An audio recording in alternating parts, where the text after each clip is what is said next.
hang on. I got to get a notepad. Give me a minute. Give me a minute. Listen, got to give you 2 bits of information first. They amputated part of Mike's foot.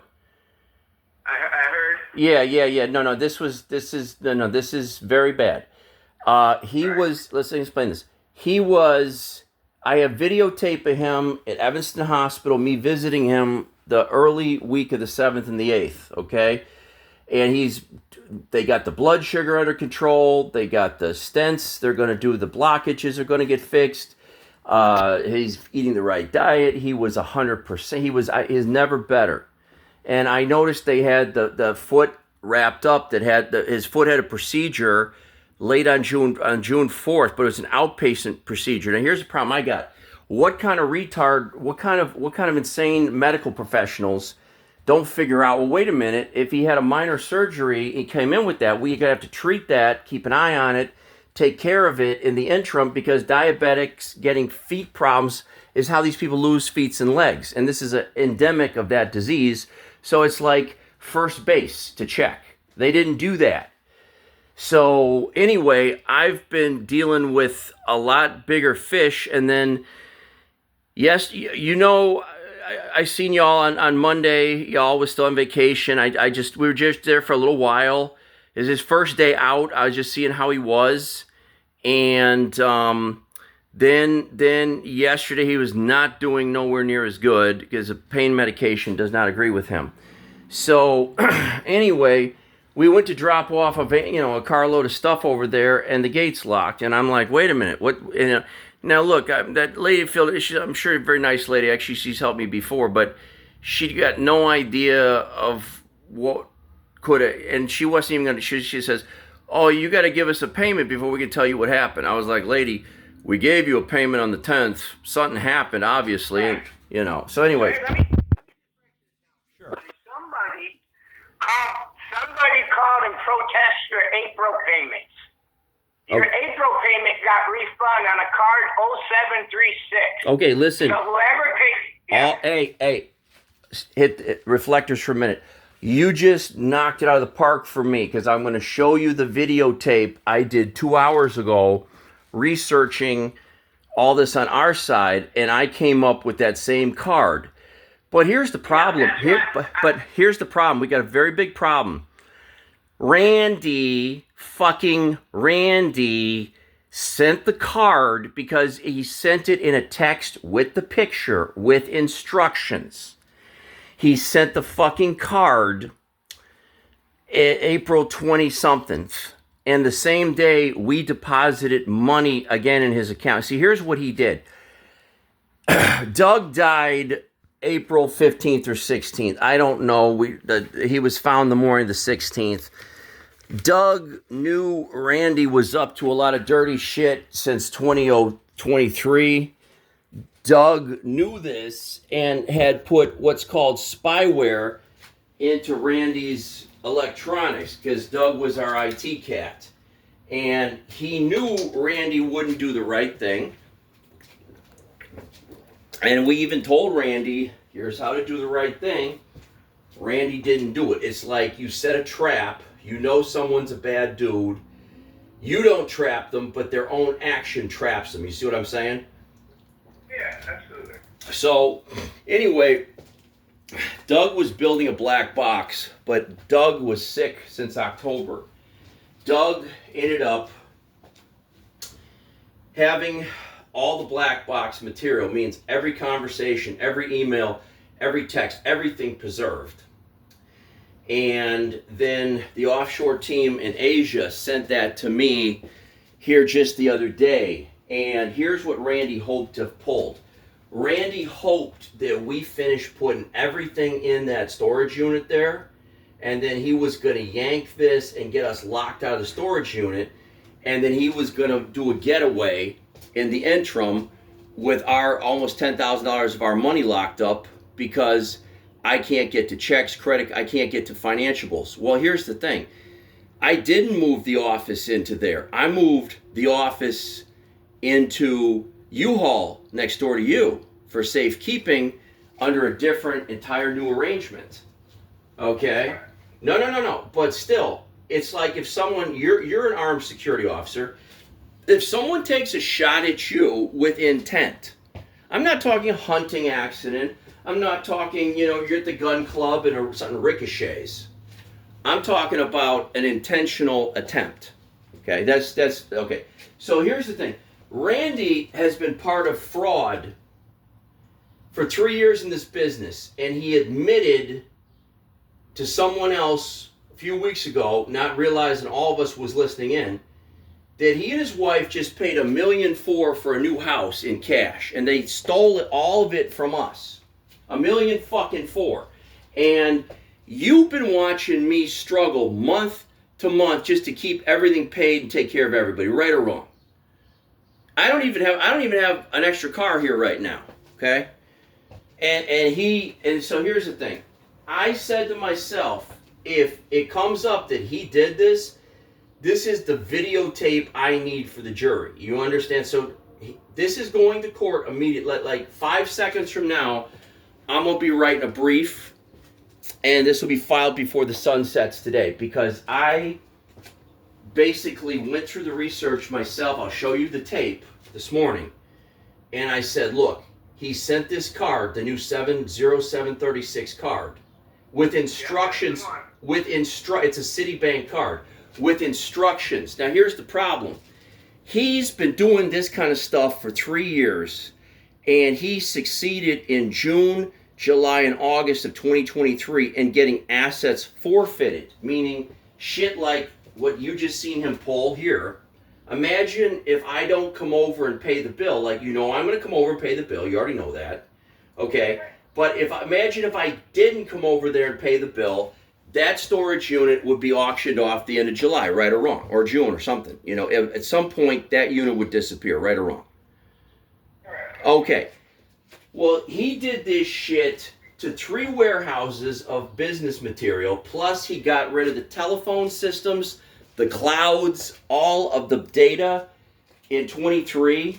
He got rid of it by calling Verizon Wireless and using Citibank and using Capital One Bank on cards that my name was on to say that these charges were fraudulent. And then by the time we were able to chase down where did our shit go, it was too late. It was sold.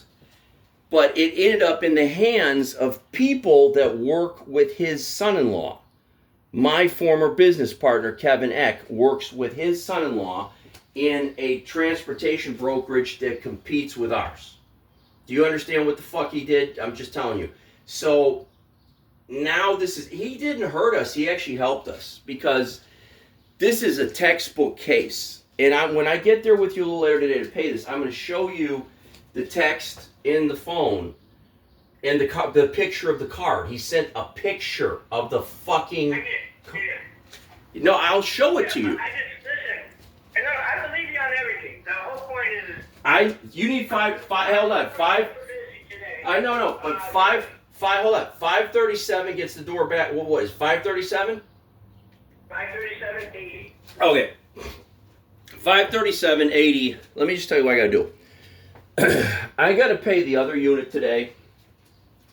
It's a bigger payment.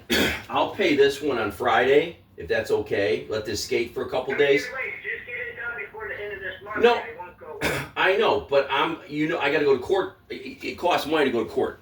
So but even pro se, it costs it's tons of filing fees. You got to pay all this shit.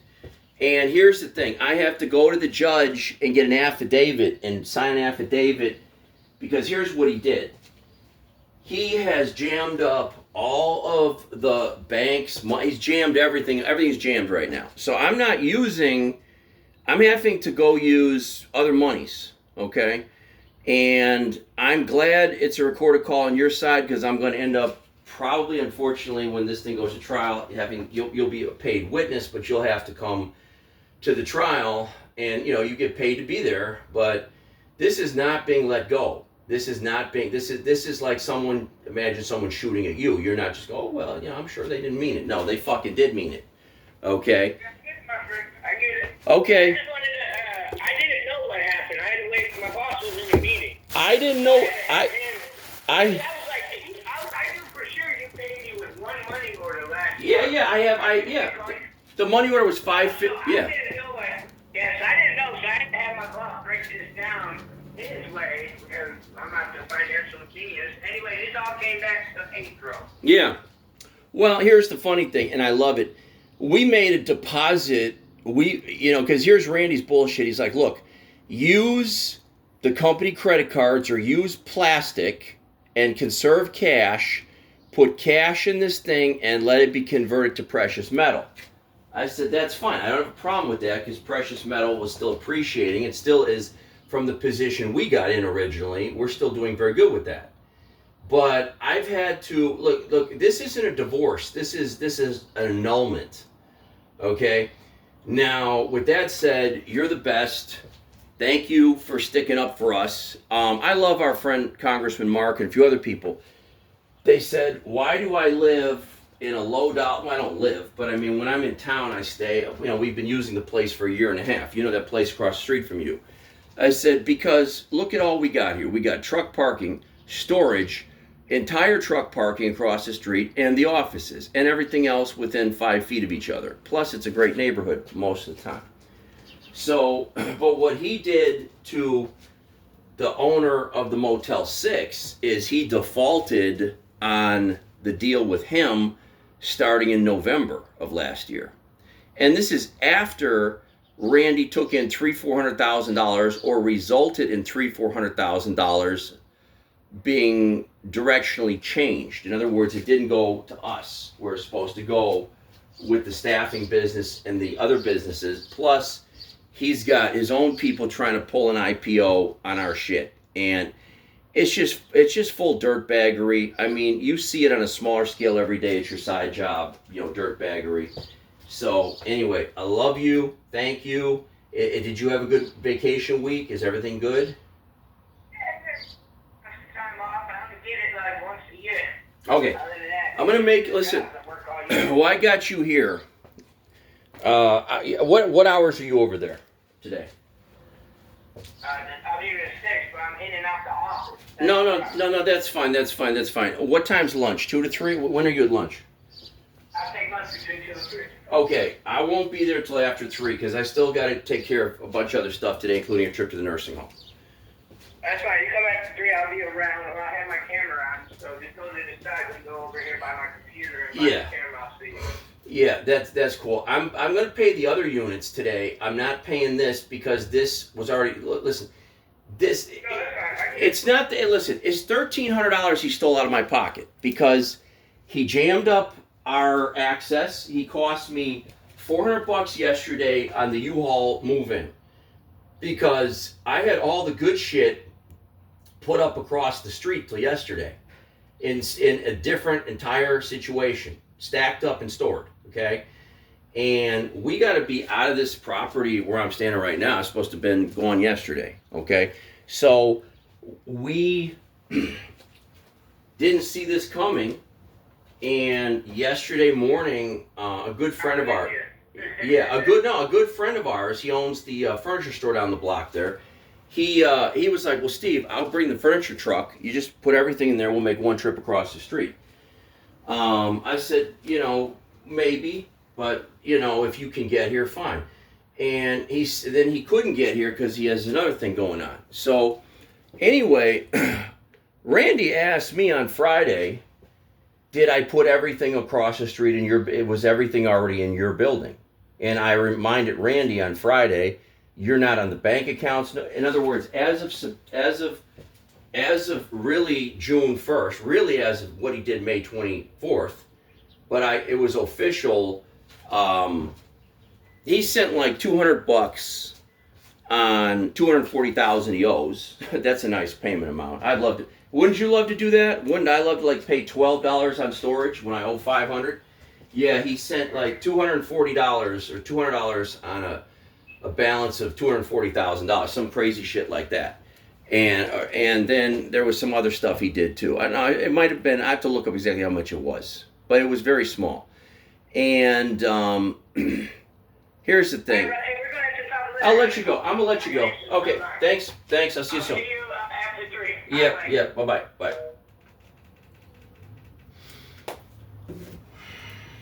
Well, that was the verdict that we needed to hear. It's all we needed to hear.